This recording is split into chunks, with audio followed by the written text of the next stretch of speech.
My name is Philip Kennedy, and I'm a professor of Middle Eastern and Islamic Studies here at NYU. And I'm also general editor of the Library of Arabic Literature, and I mention that because we translate medieval Arabic literature, or pre-modern Arabic texts from a variety of genres. So literature writ large, as we always say. And the reason I mentioned that role I had is because I'm very pleased tonight to be hosting one of the most distinguished major translators of works of Arabic fiction, contemporary Arabic fiction, into English, Jonathan Wright, who will be interviewing and having a conversation with Saud Alsanousi, our distinguished guest today. So this event is part of a book tour of the United States. Well, I've just learned it's more of the eastern United States, eastern littoral. We go to Georgetown, and that's it. We come from Harvard yesterday. Organized by the International Prize for Arabic Fiction, and it's IPAC, which subvents or sponsors the so-called Arab Book, which is the unofficial title of the prize.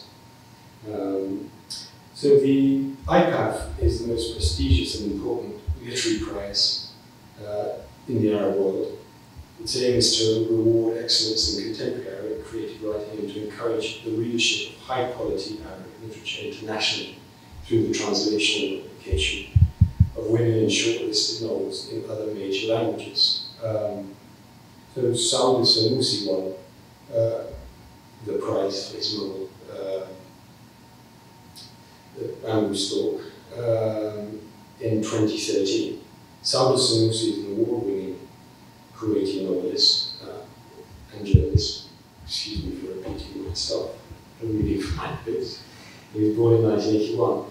His debut novel, The Bamboo Stalk, won the IPAF in 2013. As I said, his work has appeared in a number of Kuwaiti publications, including the Wata newspaper, Al-Arabi, Kuwait, and Al-NYUAD magazines, and he currently writes for Al-Khabas newspaper.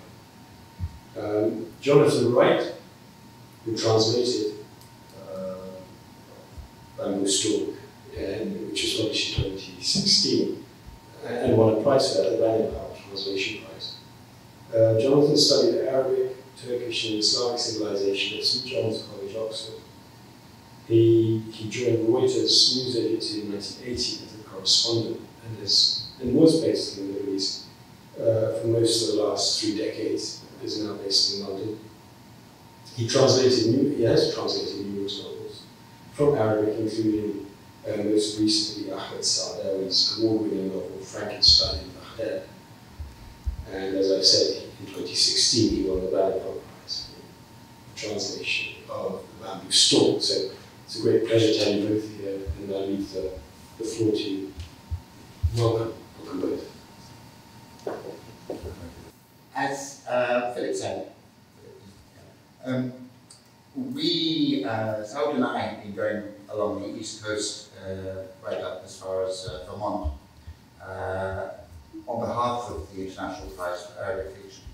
This is the first tour that they've sponsored of this kind, and their idea is to reach out to the North American public, or the American public in this case.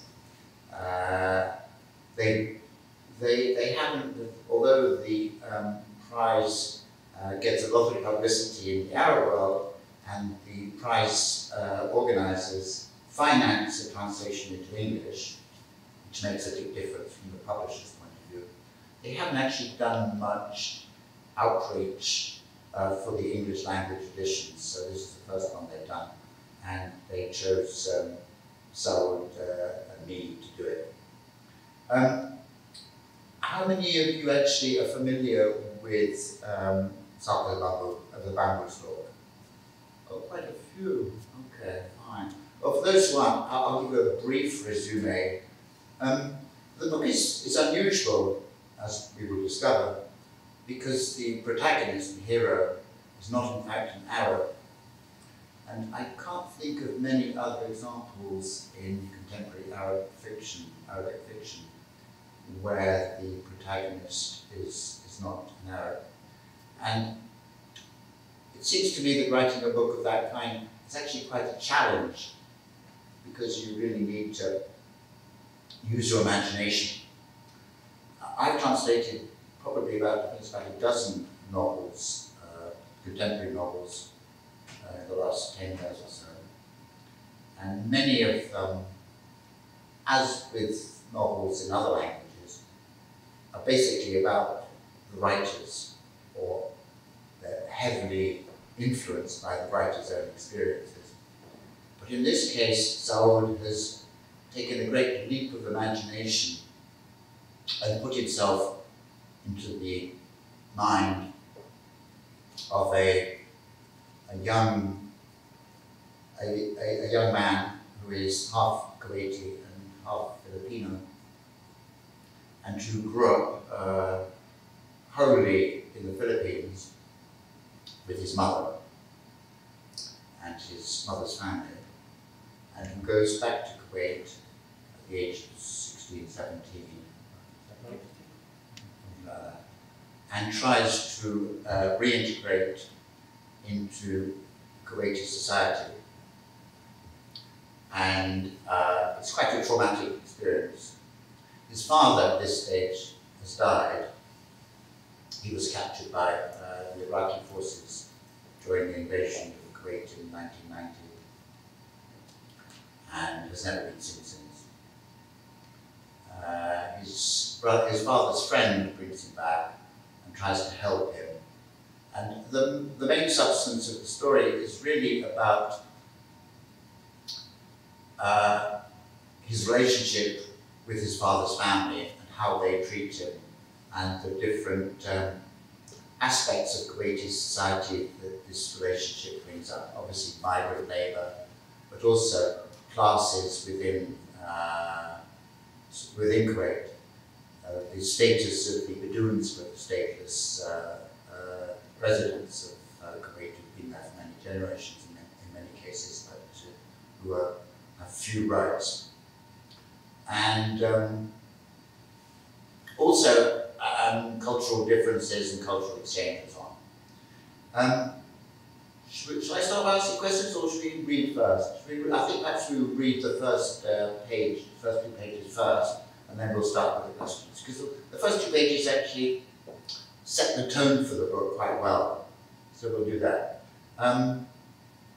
Since we have non-Arabic speakers here, I'll start with the English, so that when Saud reads, you'll know what he's talking about. Okay? So this is right from the start of the book. The book is narrated by the boy, the young man, and he explains himself quite well in these opening pages. My name is Jose. In the Philippines, it's pronounced the English way with an H sound at the start. In Arabic, rather like in Spanish, it begins with a H sound. In Portuguese, though it's written the same way, it opens with a J, as in Joseph. All these versions are completely different from my name here in Kuwait, where I'm known as Isa. How did that come about? I didn't choose my name, so I wouldn't know. All I know is that the whole world has agreed to disagree about it. When I was growing up in the Philippines, my mother didn't want to call me by the name my father chose when I was born. Although it's the Arabic equivalent of Jesus and she's a Christian, it's still an Arabic name, and Isa is the Filipino word for the number 1. I suppose it would sound funny if people called me a number instead of a name.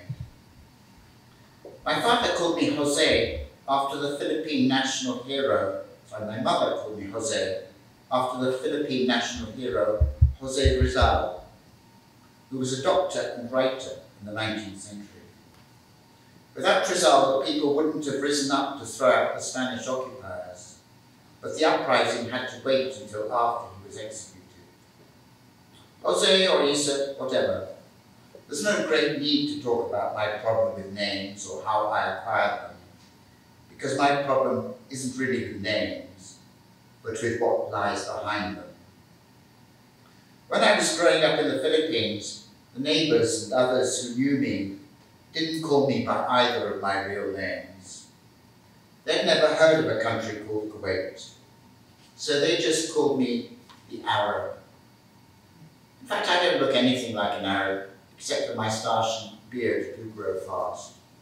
The image common in the Philippines is that Arabs are hairy and cruel as well, and the stereotype usually includes a beard of some shape or length. In Kuwait, on the other hand, the first thing I lost was my nickname, the Arab, along with my other names and titles, though I later acquired a new nickname, the Filipino.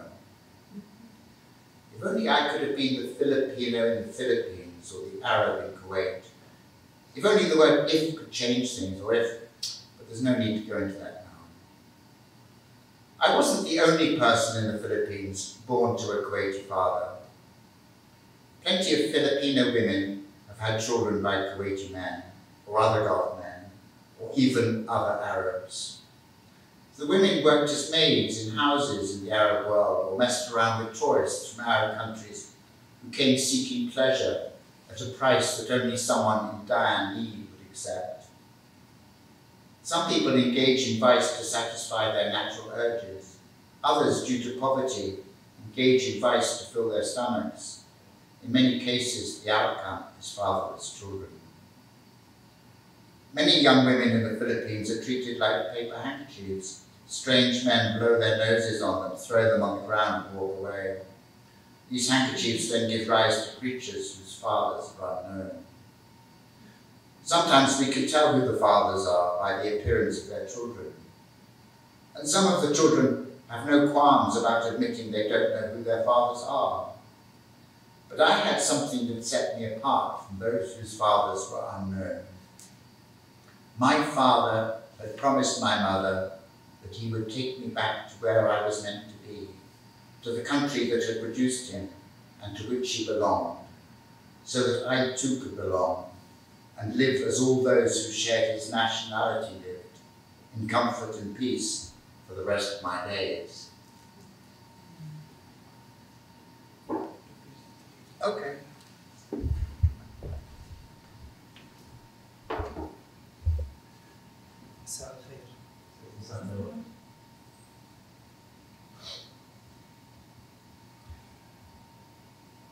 اسمي هوزي، هكذا يكتب. ننطقه في الفلبين كما في الإنجليزية هوزي، وفي العربية يصبح كما في الإسبانية خوسي، وفي البرتغالية بالحروف ذاتها يكتب ولكنه ينطق جوزي. أما هنا في الكويت فلا شأن لكل تلك الأسماء باسمي حيث هو عيسى. كيف؟ ولماذا؟ أنا لم أختر اسمي لأعرف السبب، كل ما أعرفه أن العالم كله قد اتفق على أن يختلف عليه. لم تشأ أمي أن تناديني عندما كنت هناك باسمي الذي اختاره لي والدي حين ولدت هنا، رغم أنه اسم الرب الذي تؤمن به، فإن عيسى اسم عربي ينطق هناك عيسى، وهو ما يعني الرقم واحد بالفلبينية. ومن دون شك أن الأمر سيبدو مضحكا حين يناديني الناس برقم بدلا من اسم. اختارت والدتي هذا الاسم تيمنا بخوسيه ريزال، بطل الفلبين القومي الطبيب والروائي الذي ما كان للشعب أن يثور لقبض المحتل الإسباني لولاه. وإن جاءت تلك الثورة بعد إعدام هوزي، خوسي، جوزي أو عيسى، ليست مشكلتي مع الأسماء أمرا ملحا للحديث حوله، ولا أسباب التسمية، فمشكلتي ليست في الأسماء بل بما يختفي وراءها. عندما كنت هناك كان الجيران وأبناء الحي ممن يعرفون حكايتي لا ينادونني بأسمائي التي أعرف، ولأنهم لم يسمعوا ببلد اسمه الكويت فقد كانوا ينادونني أراه أي العربي، رغم أنني لا أشبه العرب في شيء إلا في نمو شعب لكم بشكل سريع، فما يتسم به العربي إلى جانب قسوته كما في الصورة السائدة هناك أن الشعب ينمو في جسده بكثرة، وغالبا ما ترافق صورته المتخيلة لحية مهما اختلف شكلها أو طولها. أما هنا فإن أول ما افتقدته هو ذلك اللقب، أراه إلى جانب ألقابي وأسمائي الأخرى ليكتسب لاحقا لقبا جديدا ضمته الظروف إلى جملة ألقابي، وكان ذلك اللقب هو الفلبيني. لو كنت فلبينيا هناك أو أراه هنا، لو تنفع كلمة لو أو ليس هذا ضروريا الآن. لم أكن الوحيد في الفلبين الذي ولد من أب كويتي، فأبناء الفلبينيات من أبناء كويتيين خليجيين وعرب وغيرهم كثر، أولئك الذين عملت أمهاتهم خادمات في بيوتكم أو عبثت أمهاتهم مع سياح جاءوا من بلدانكم بحثا عن لذة بثمن بخس لا يقدمها سوى جسد أنهكه الجوع. هناك من يمارس الرذيل لإشباع غريزته، وهناك مع الفقر من يمارسها لإشباع معدته. والثمن في حالات كثيرة أبناء بلا آباء. تتحول بعض الفتيات هناك إلى مناديل ورقية يتمخض فيها رجال غرباء يرمونها أرضا يرحلون، ثم تنبت في تلك المناديل كائنات مجهولة الآباء نعرف بعضهم بالشكل أحيانا، والبعض الآخر لا يجد حرجا في الاعتراف بذلك، ولكنني الوحيد الذي كان يملك ما يميزه عن أولئك مجهولي الآباء، وعدا كان قد قضاه والدي لوالدتي بأن يعيدني إلى حيث يجب أن أكون، إلى الوطن الذي أنجبه وينتمي إليه، لينتمي إليه أنا أيضا أعيش كما يعيش كل من يحمل جنسيته، ولينعم برغد العيش وأحيا بسلام ضيئة العمر. شكرا.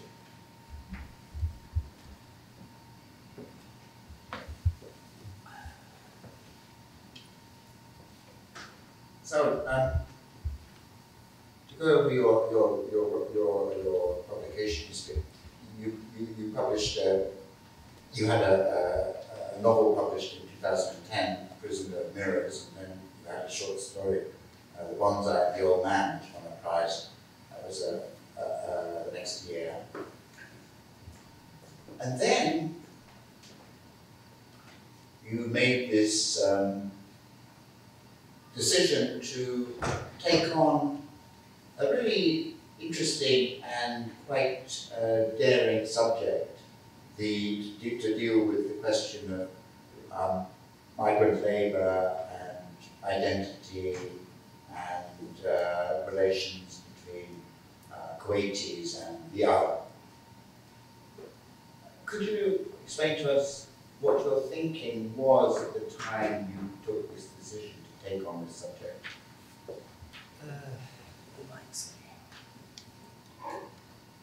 كنت منذ صغري مشغولا بنظرة الآخر لنا ونظرتنا للآخر.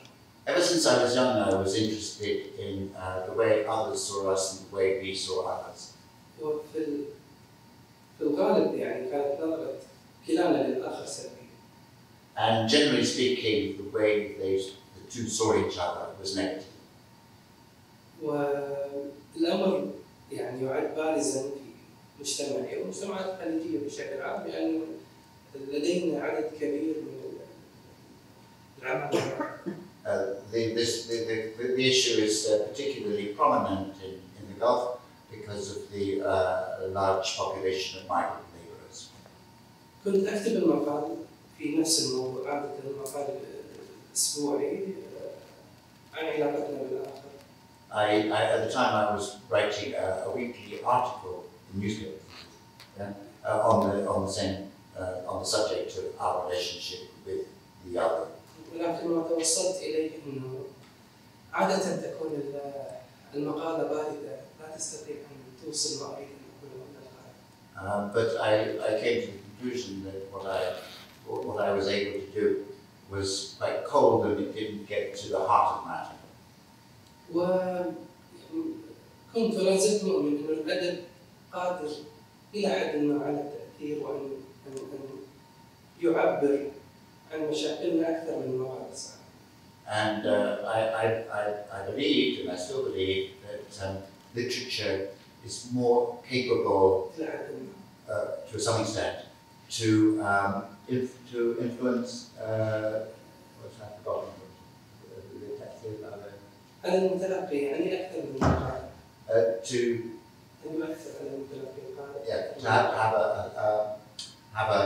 to influence the recipient more than writing articles. في الرواية أنت تتعاطف مع البطل منذ ولد كبر أمامك تقرأه على مدار 400 صفحة في الرواية يكون هناك نوع من المعايشة بينك وبين الشخصية. In a novel, you live with the protagonist, the hero, throughout many hundreds of pages, and you empathize with the narrator. You have time to empathize with the narrator. وفي الغالب ما أعمل عليه يعني إني أحببك في الشخصية الراوي. And generally speaking, that makes you sympathize and makes you find the narrator attractive and friendly. ومن خلال هذا الوصل أو هذا الاتصال بين الراوي اللي أنت متعاطف معه أستطيع أن أقول الكثير وربما أستطيع أن أنتقدك ومن خلال هذه العلاقة بين القارئ والراوي بطل الرواية and through the relationship between the reader and the narrator, أنا أستطيع أن أمرر الكثير من أفكاري التي لا أستطيع أن أقولها في مقال. I can convey a whole range of ideas that I couldn't do in an article. ولهذا السبب اخترت أن أكتب ساعد البامبو. And for that reason, I chose to write Saud Alsanousi, the Bamboo Stalk. اخترت أن يكون البطل نصف فلبيني نصف كويتي. And I decided that the protagonist would be half Kuwaiti and half Filipino. يعني حتى يساعدني الشكل يعني الاختلاف أن أصور صعوبة اندماج هذا الفرد في المجتمع. In order to show how difficult it is for such a person to integrate, to assimilate in Kuwaiti society. Okay.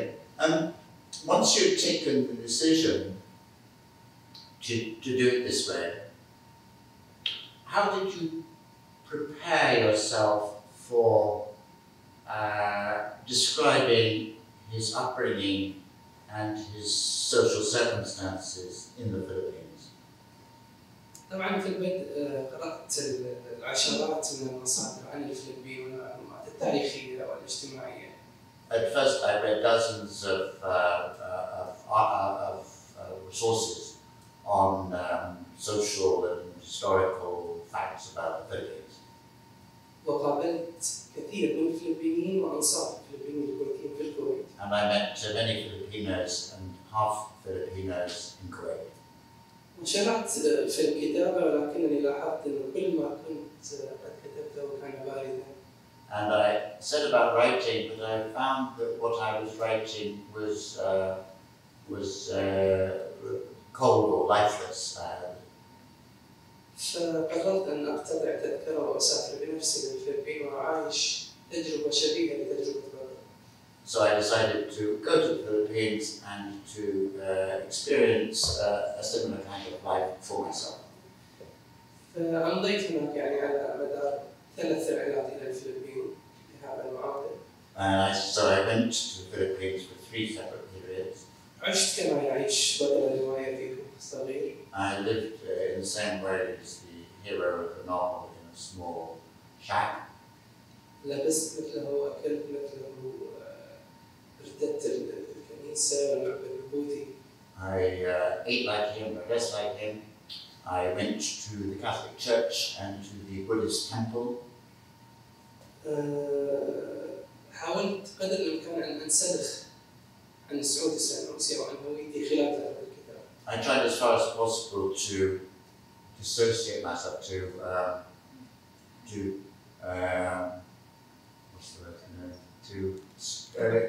dissociate, to distance myself from Saud Alsanousi.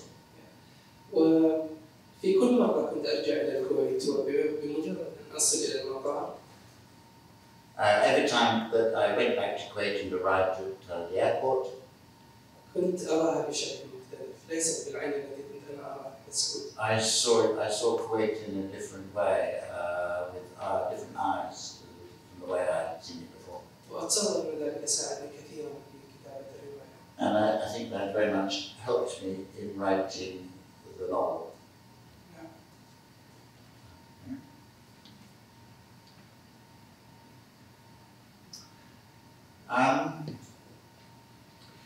As I said earlier, the novel addresses some important aspects of Kuwaiti society, Gulf society, as well, by extension. How do you see? Do you think that the novelists, as artists, have a role in promoting social change, or in promoting public awareness of social issues? How do you see the role of the writer in this, what is essentially a political process? هو سؤال إشكالي جدا. That's a very problematic question.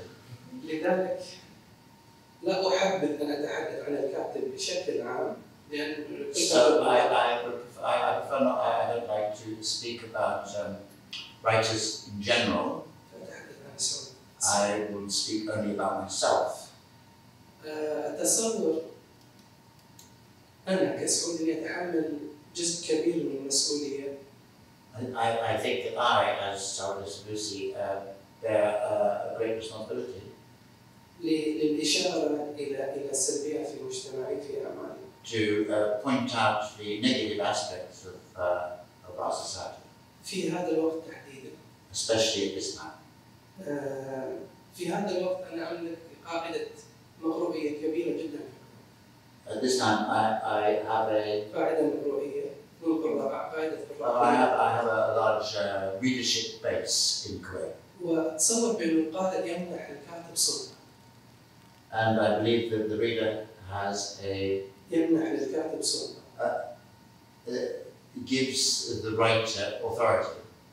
فأتصور بأن علي إني أتعامل مع هذه السلطة التي القارئ في الإشارة إلى ما أتمنى أن يتغير في بلدي.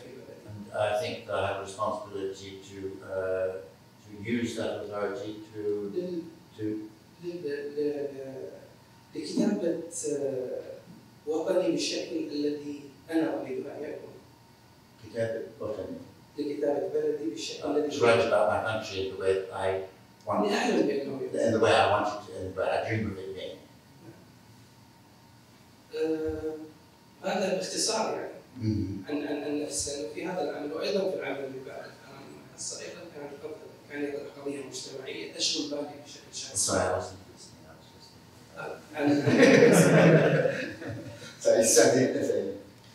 إنه حتى في العمل اللي بعده. Even in the year after. نعم، أيضا كنت أطرح سؤال الهوية مرة أخرى داخليا في الكويت بين طوائف الإسلام. So in my next work, is called Firan Omune Hassa, my grandmother Hassa's mice. I address the question of sectarian relationships in Kuwait, that is between Sunni and Shia. Yeah. Tell us about that novel. I understand it's actually been very popular, widely sold in Kuwait, but at the same time the authorities are very unhappy with it. Could you explain what the reaction of the authorities has been to the novel? طبعا الرقابة لدينا censorship من أكتب رواية بعد يوم من صدورها. The censorship authorities banned the book as soon as it came out. Iran. This is the second book. Not this one, but the second book, Grandmother House's Mice. منعت ودرسا من المكتبات بعد يوم. And it was withdrawn from the bookshops the next day. اتجهت إلى القضاء الكويتي. I took the case to the Kuwaiti courts. والقضاء أصدر حكما تاريخيا لصالح حرية التعبير في الكويت وإجازة الرواية. And the courts took a historical decision in favor of freedom of expression and issued a verdict saying the book should be unbanned, should be allowed. ولكن وزارة الإعلام استأنفت القضية. But the Ministry of Information has appealed against that verdict and the case continues. لكني متفائل أتصور أنه القضاء لدينا يتمتع بقدر من النزاهة. Okay. مسألة الهوية كما كنا نقول يعني والآخر هي التي تشغلني. The question of identity is what interests me. في حساب البامبو كانت الهوية بيننا نحن والآخر المختلف. In the case of the Bamboo Stalk, it was the relationship between us and the different other. وفي فئران منحصة بيننا وبين الآخر المشابه لنا داخل الكويت. And in the case of the second book, Iran on Hassa, it was a matter of relations between الآخر الداخلي. the other and the other inside Kuwaiti society.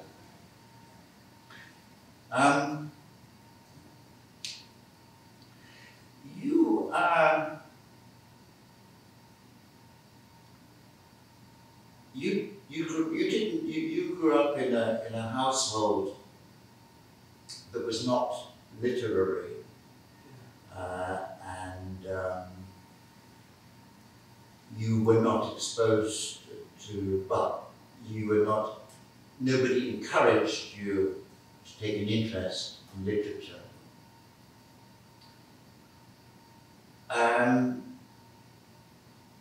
When you started to read and started to discover literature, what were the influences that you were most that had the most effect on you? I'm talking about when you were like a teenager rather than as a child, or in your even in your early 20s. Because if I remember rightly, your first book, your first study was you began actually in your late 20s writing, having work published. Yeah. So when you were kind of in your student times, who were you reading and who did you admire in literature at that time? علاقتي بدأت صغير جدا في الكتاب. I had a relationship with books from a very early age. ولدت في بيت الجدة لدينا في الكويت. I was born in my grandmother's house in Kuwait. بيت كبير فيه عدد كبير جدا من الأعمام والأمات. A large house with many aunts and uncles. بيت كان فيه كل شيء للمكتبة. The house had everything except a library or a bookshelf. ستبدو إجابتي مضحكة قليلا ولكن هذه الحقيقة. I'll start in an amusing way, but it's true. أحببت الكتاب شكلا قبل أن أتعلم القراءة. I liked books as a kind of physical object even before I began to read. يعني في أول الثمانينات. In the beginning of the 1980s. تعلقت في ثلاث شخصيات كرتونية. I was very much attached to 3 cartoon characters. بابا سنفور. Baba, Father Smurf, the Father Smurf. لأنه دائما لما تكون لديه مشكلة كان يقرأ كتاب ويحلها. Because whenever he had a problem, he always referred to the book and solved the problem through the book. الشخصية الثانية كانت طائر البوم الحكيم الذي دائما يحمل كتاب تحت جناحه. And the second was the wise owl who always had a book under his wing. وهو حكيم. لماذا حكيم؟ لأنه يحمل. والشخصية الثالثة كانت الساحرة في سنو وايت التي دائما تأخذ السبيلز من الكتاب. The third was the witch who had a book of spells and she took her spells from the book. فمن ذلك الوقت قبل أن أتعلم القراءة. And so ever since then, before I began to read, كنت مفتونا في الكتاب شكلا. I was fascinated by books as a form. فكنت أجمع كتب أعمامي المدرسية. I used to collect books from كتب أعمامي. from my uncle's books from school books. وعملت مكتبة صغيرة. I made a little library of my own.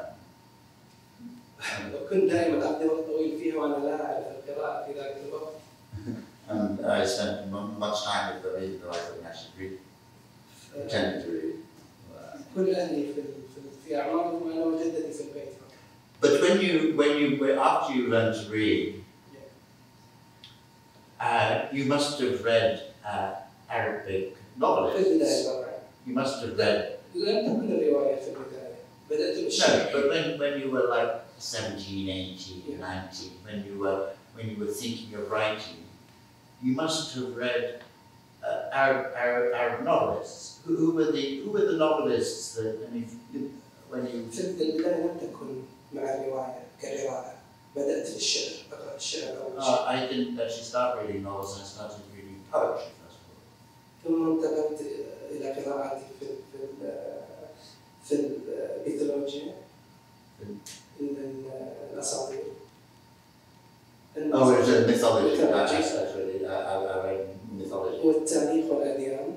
And I read history and religions. المحطة الأخيرة كانت مع الرواية. The last stage was reading novels. Do you think that it's interesting to I've never heard this, you said this before. Do you think that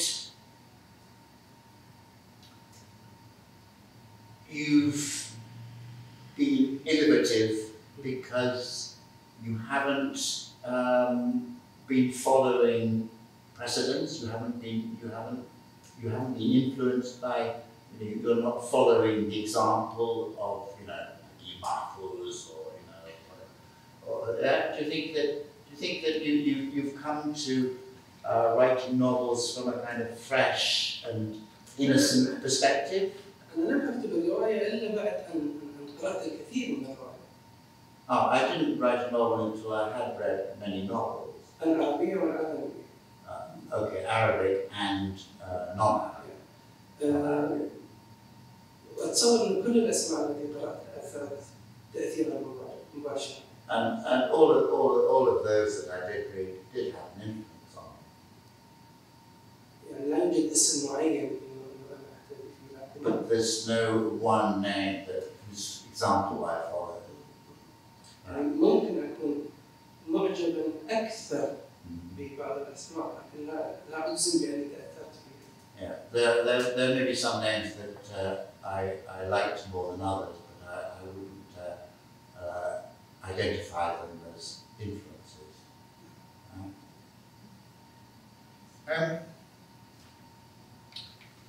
How are we doing for time? Should we do another reading or should I ask more questions? I have no idea. I have no idea what time it is. Oh, really? Oh my gosh, 27. Should we do a quick reading and then we'll open it up to questions? Yeah. We'll do the 0 to 0. Yeah, 0 to. Okay. I'll read it. This is a nice, this is actually let's do the Ramadan. Okay. This is a passage which very much illustrates the Isa's experience in Kuwait, and it's a very good example of how a good novelist uses an incident to explain relationships without spelling them out, just the incident itself. It's Isa at this stage, he goes through various stages, but in his residence, at this stage he's actually living in his grandmother's house, but not in the house proper. He's kind of in the annex, which is in the courtyard at the back.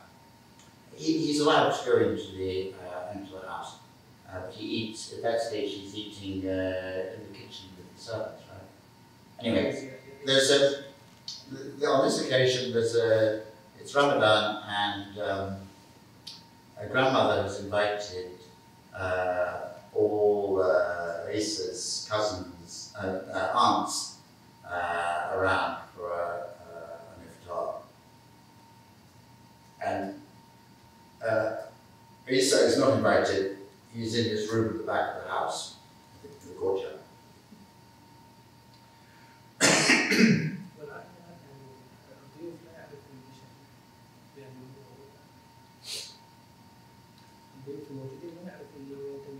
Yeah, and some of them do, some of the guests don't know of his existence.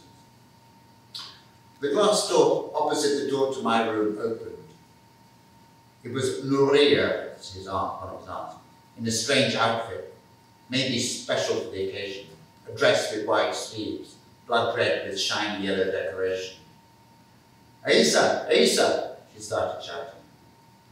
I dropped the tortoise and didn't notice she had hit the floor between my feet.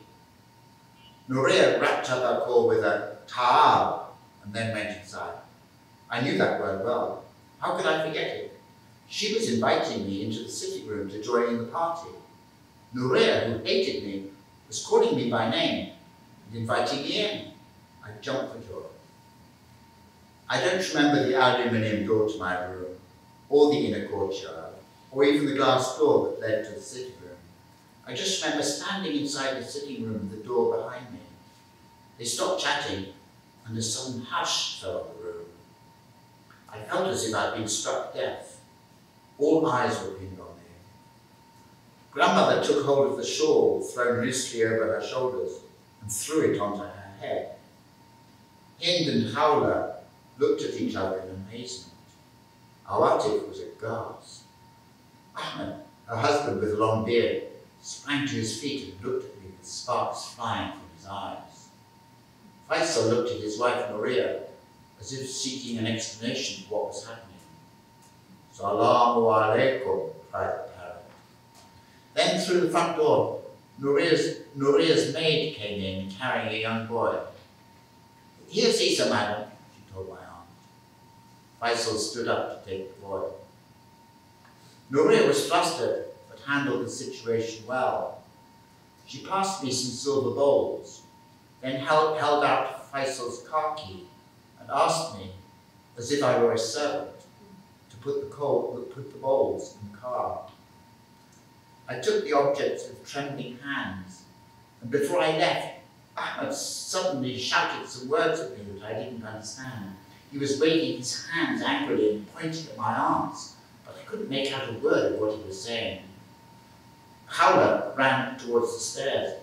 Awatif looked horrified. Speaking in English, it wasn't very clear, and that I understood only in part. She said something like, "You mustn't come in like that when there are women present. Next time, knock on the door and wait outside. That isn't right, do you understand?" I nodded and said, "Very well, madam."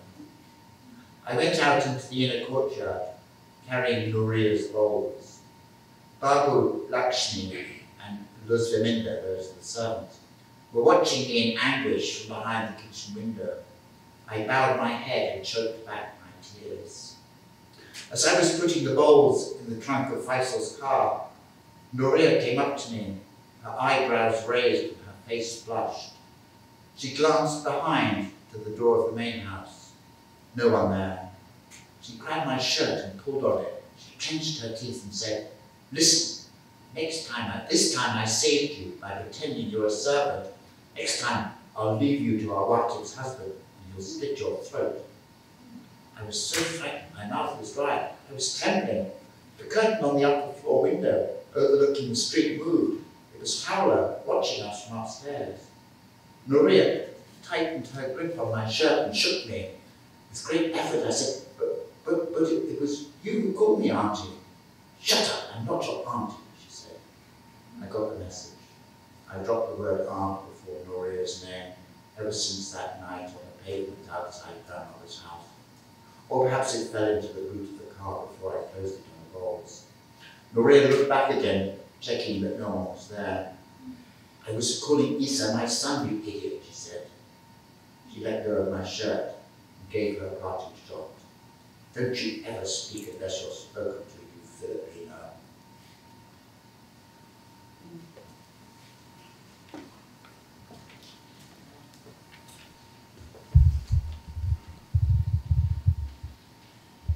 فتح الباب الزجاجي المقابل لباب غرفتي. كانت نورية بزي غريب، لعله يخص المناسبة، ثوب من قطعة واحدة له أكمام واسعة أحمر بلون الدم بنقوش صفراء لامعة، أخذت تنادي: "عيسى! عيسى!" أفلت السلحفاة من قبضتي، لم أبالي بارتطامها على الأرض بين قدمي. ختمت نورية ندائها: "تعال!" قبل أن تعود إلى الداخل. أنا أعرف هذه الكلمة جيدا، كيف لي أن أنساها؟ هي تدعوني للدخول إلى غرفة الجلوس ومشاركتهم المناسبة. نورية التي تكرهني تناديني باسمي وتدعوني لمشاركتهم. طرت فرحا. لا أتذكر باب غرفة الألمنيوم ولا الفناء الداخلي للمنزل ولا حتى الباب الزجاجي المفضي إلى غرفة الجلوس. وجدتني أقف في الداخل والباب وراء ظهري. أصواتهم العالية استحالت سكونا مفاجئا، وكأنني أصبت بالصمم. الأعين كلها كانت تخترقني. ماما غنيمة أمسكت بشالها الملقى على كتفيها بإهمال وألقته على رأسها. عمتي هند وخولة تنظران إلى بعضهما والدهشة في أعينهما. عمتي عواطف مدعوها. زوجها أحمد ذو الدقن الطويل هب واقفا ينظر إلي والشرب يتضايق من عينيه. فيصل ينظر إلى زوجته نورية بنظرة من يطلب تفسيرا لما يحدث. "السلام عليكم." قال الغرفاء. ومن باب المدخل الرئيسي جاءت خادمة نورية تحمل صبيا صغيرا. ها هو عيسى سيدتي." قالت لعمتي. وقف فيصل يحمل ابنه. نورية تداركت الموقف مرتبكة ناولتني أواني فضية ثم مدت يدها لمفتاح السيارة فيصل وطلبت مني بصفتي الخادم أن أضع هذه الأواني في السيارة. حملت الأغراض بين يدي المرتجفتين وقبل أن أخرج انفجر أحمد يصرخ بي بكلمات لم أفهمها، يلوح بيديه غاضبا ويشير نحو عماتي وأنا لا أفهم من صراخه شيئا. خولة ركضت باتجاه السلم. عمتي عواطف بوجه مدعوم وبكلمات إنجليزية غير واضحة. فهمت بعضها تقول: "لا يجب أن تدخل على النساء، اترك الباب وانتظر في الخارج مرة أخرى. لا يجوز ذلك. هل تفهم؟" هززت رأسي موافقا: "حاضر سيدتي." خرجت إلى الفناء الداخلي أحمل أواني نورية، وفي حين كان بابو والأكشن والفلاميندا ينظرون إلي من وراء زجاج نافذة المطبخ بنظرات أسى. طقطقت ممتنعا بكائي عند سيارة فيصل في حين كنت أضع الأواني في صندوق السيارة. جاءت نورية بحاجبيها المرفوعين للأعلى بوجه تجمعت فيه الدماء. التفتت وراءها نحو باب المدخل الكبير. لا أحد. أمسكت بقميصي تشده الفترة على أسنانها تقول: "اسمع، هذه المرة ألقتك بجانب خادما، في المرة المقبلة سأترك لزوج عواطف يحز عنها." ازدرت ريقي بصعوبة كنت أرتجف. الستارة في النافذة العلوية المقابلة للشارع تتحرك، كانت خولة تراقبنا من الأعلى. أحكمت نورية قبضتها على قميصي، هزتني. بذلت جهدا لأقول ولكنك أنت من ناداني عمتي. اخرس، لست عمتك. تلقى عقلي الأمر. سقطت كلمة عمتي التي تسبق اسم نورية منذ ذلك اليوم على الرصيف أمام بيت جدتي، أو لعلها وقعت في صندوق السيارات المفتوح قبل أن نطبقه على أوانيها. التفتت نورية إلى الوراء، اطمأنت لعدم وجود أحد. أتمت. كنت أنادي عيسى ولدي يا غبي. أفلتت قميصي، وقبل أن تنصرف عائدة إلى الداخل قالت: إذا ما ناديتك يا فلبيني عندها فقط يمكنك أن تجيب.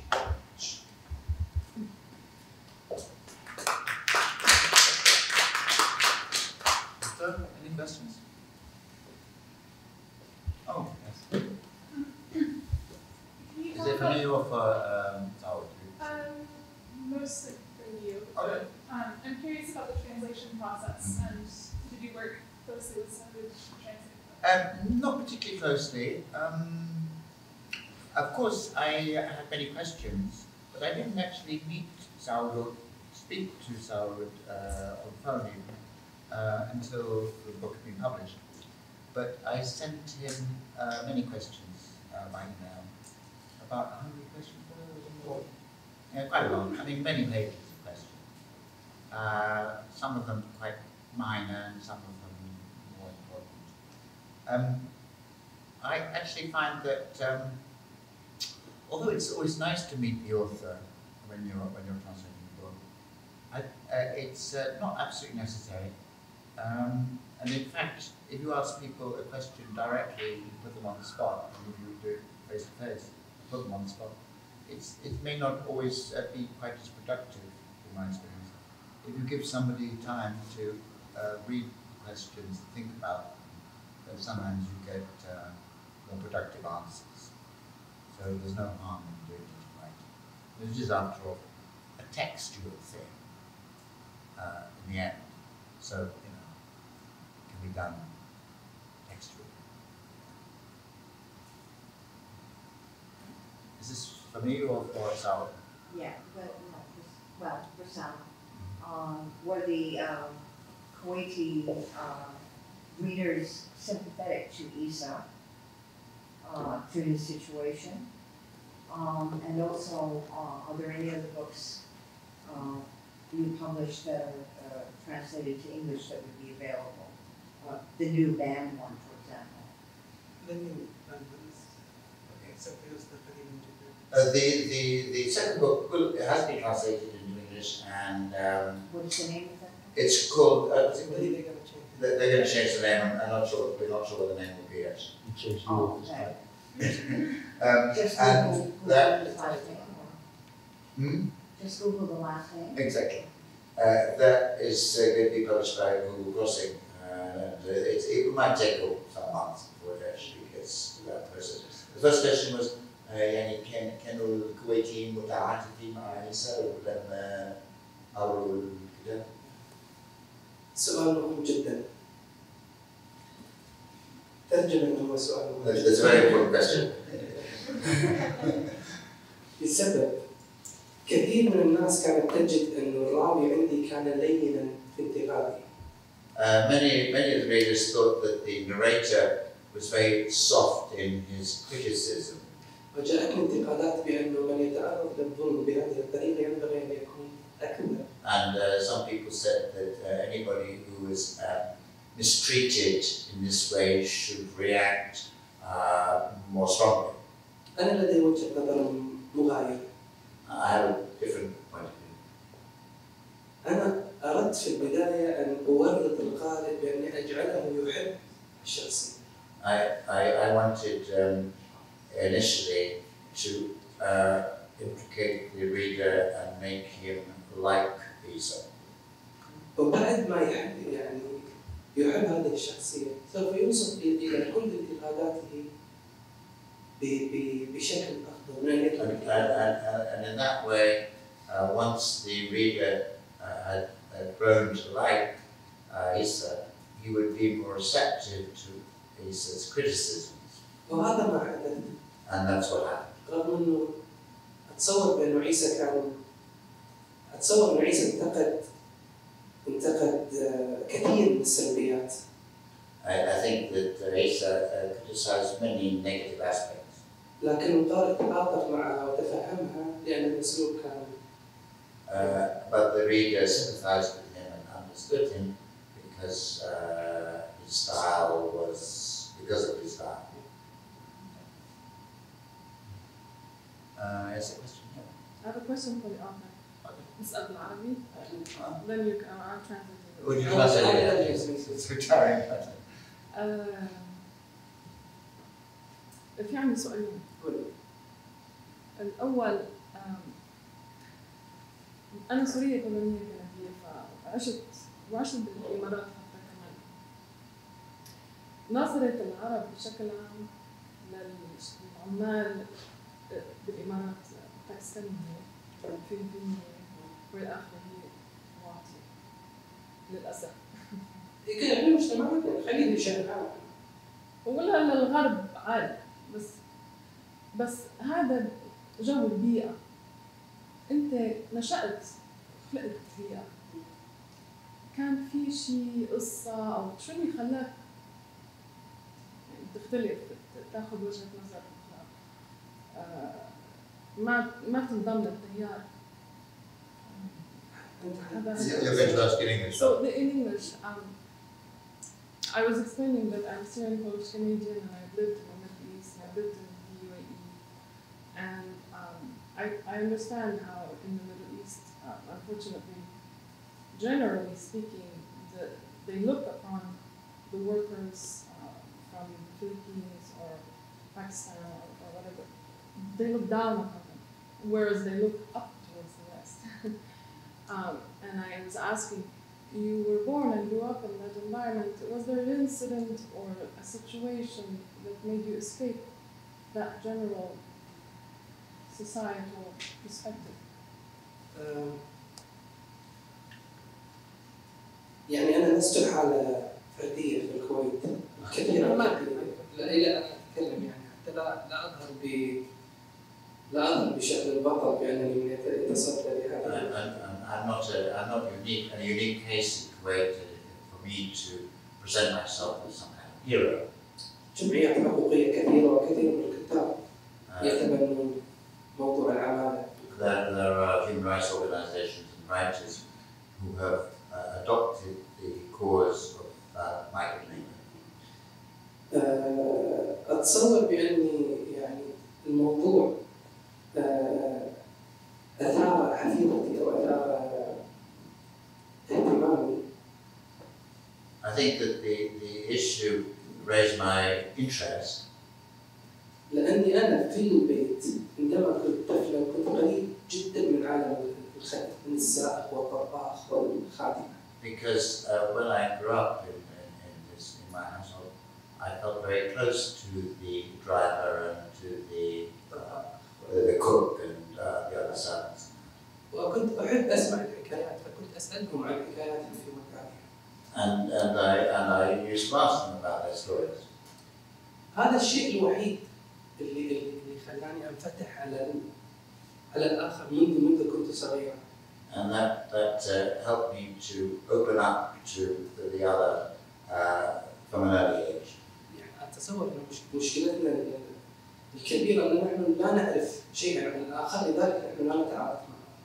I think the problem is that we don't know anything about the other, and that means that we don't get to know them either.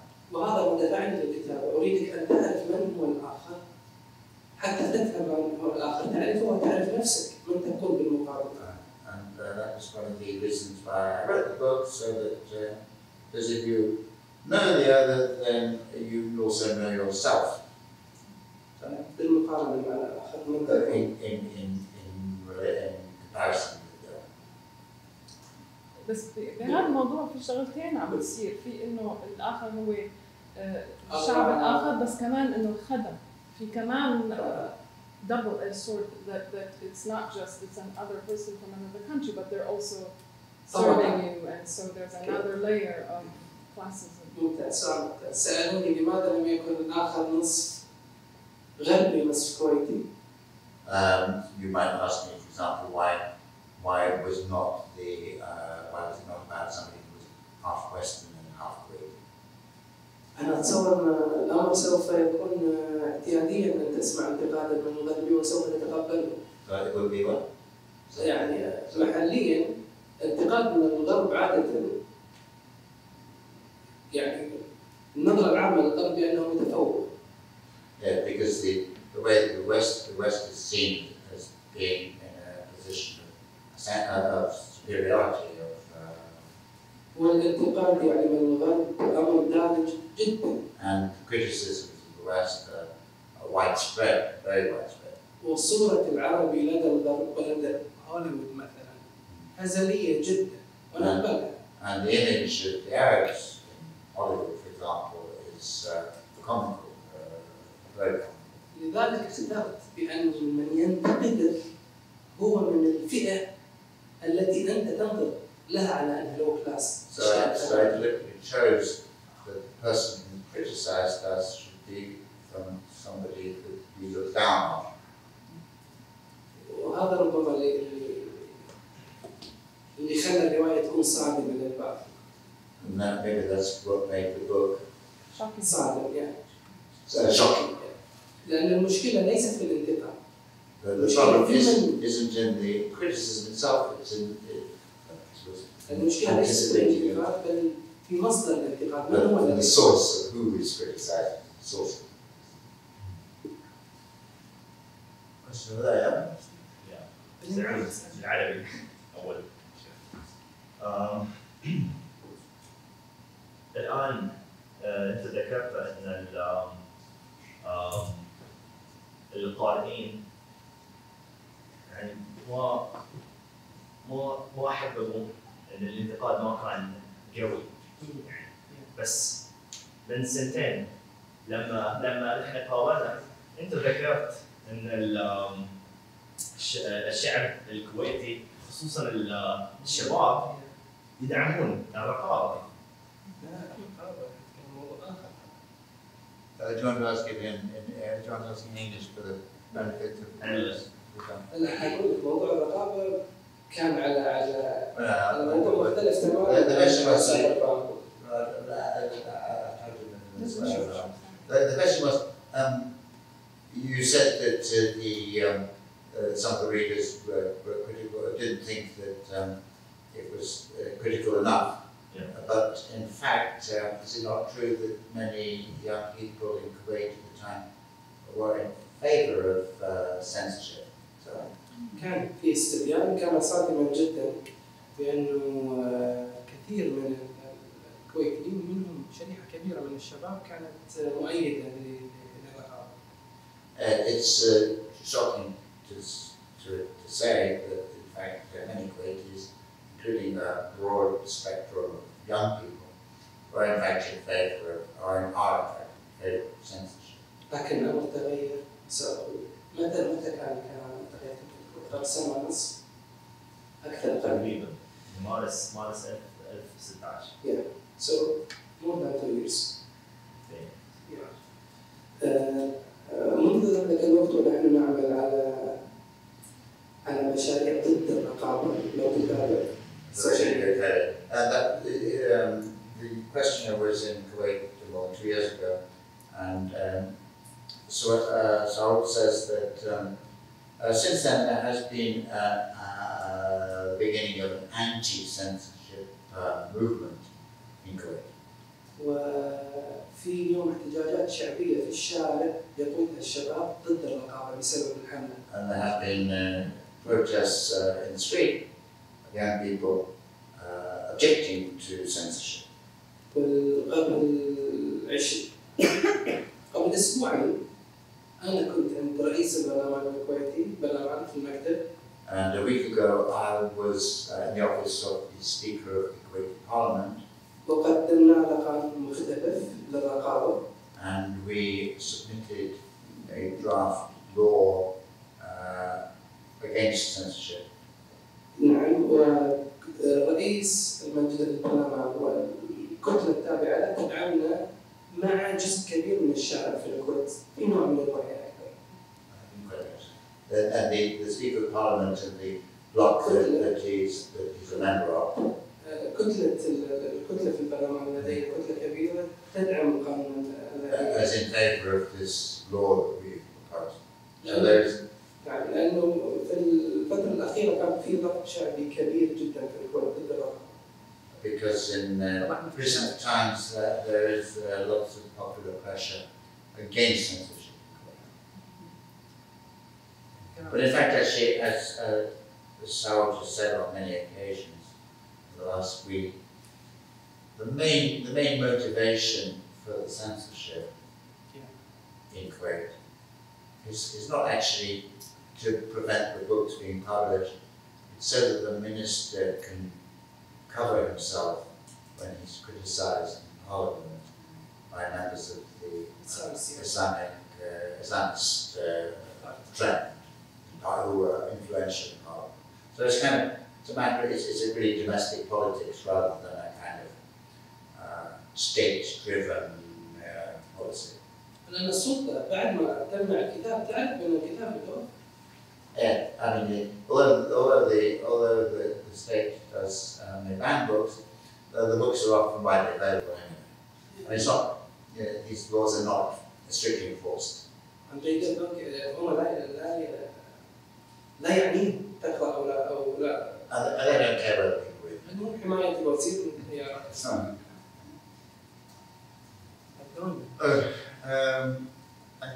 I think you put up your hand first, the back. I have one more layer because in there's, I'll start in English. There are 3 layers. There's nationality, the servitude, and religion. كيف تعاملت موضوع الديانة؟ لأنه أكيد الطفل أبوه مسلم وأمه مسيحية. His father is obviously Muslim and the mother is Christian. So how did he approach that? That kid has 3-edged sword. The book has triple-edged sword. هي كانت يعني 3 مشاكل رئيسية، مشكلة اللغة. 3 main problems: problem of language, مشكلة الدين, religion, مشكلة العرق. and religion and the problem of descent, race. يعني الرواية هو كان تائه بين الإسلام وبين المسيحية وبين البوذية أيضا، لأنه لها وجود في الفلبين وصديقه كان بوذي، فتنقل للثلاث ديانات. If you read, there's a lot in the book about religion. I mean, I think I can say that Isa is not committed religiously in any particular direction. He's very open-minded to. Yes. I'm going to have to read the book again because a lot of the details are escaping me. But I believe they had the mother and his father did have some type of marriage ceremony. And maybe there was something done with the paper, they lost it deliberately, but they had an Islamic marriage. And isn't that by law? Don't they have to recognize him as a son? He's recognized. He should be considered Muslim, right? He has a Kuwaiti passport. Yeah, he has a Kuwaiti passport. He's recognized by the Kuwaiti state as a citizen and as a Muslim. لا بس الولد ما اختار ديانة معينة. احنا في الكويت ما عندنا الديانة تبع الجواز ما يقول. The Kuwaiti passports don't specify the religion of the citizen. Right, but in terms of the family. The family would assume that he's a Muslim. Yeah. They don't, but they didn't. Only a few of the families seem to recognize him as part of the family. Yes, I mean that's true. It's I mean it's. I can speak on behalf of Saud to save time. But you read the book. I mean, different members of the family have different attitudes towards this. Some of them are very hostile, some are quite sympathetic. So there's a lot of family dynamics involved here. I mean, one aunt is really quite sympathetic, and his half sister, Howler, is good friends with him. The father, I didn't read it, but the father has no son. father كان مثقف عربي. عرفت المثقف اللي The father died in Iraqi captivity, and so the son and the father have no direct relationship at all, because he left at the age of about 1 or 2 months. And doesn't matter really. Okay, so the boy's relationship with his father is purely based on anecdote and fantasy. Okay. Any more questions? How much time we have? How are we up to time? If no one has a question, and there's room for one last question, I have. قراءة عرب أغلبهم كويتية ولا؟ والله أكيد كون محيط كويتي قارئ في الكويت أكثر، بس عربيا في قاعدة كبيرة جدا يعني من مصر، المغرب، الجزائر. لأنه فكرت إنه افتقد القارئ العربي. Sorry, I just was asking if the readership was Kuwaiti Arab only or. تقصدين القارئ العربي مش موجود؟ القراء بشكل عام عالميا. بس في. Is that right? You're selling it? The book is selling in Egypt and Lebanon and so on. I know the Algeria المغرب بس في قارئ من يقول. The book is selling in not just in Kuwait. نحن نعيش أفضل وقت في قراء مش كثير، لكن في قارئ عربي يعني أنا ابن المشهد من داخل وقاعد أروح ندوات، لما روايتي توصل إنها تبيع واحدة من الروايات 200,000 نسخة الأصلية غير اللي في الرصيف في مصر وهذا المزورات، معناتها في قارئ يعني. Saud says that there are lots of Arab readers around, and in fact, it's a kind of golden age for readership. I can ask in both Arabic and Okay. English. يمكن أسألك بالعربي. بلش بالعربي. من زمان ما قريت الكتاب، يمكن بعض الأحداث ناسيها، لكن لفتني إنه أعتقد العائلة كانت أغلبها من النساء. كلهم نساء. إيه.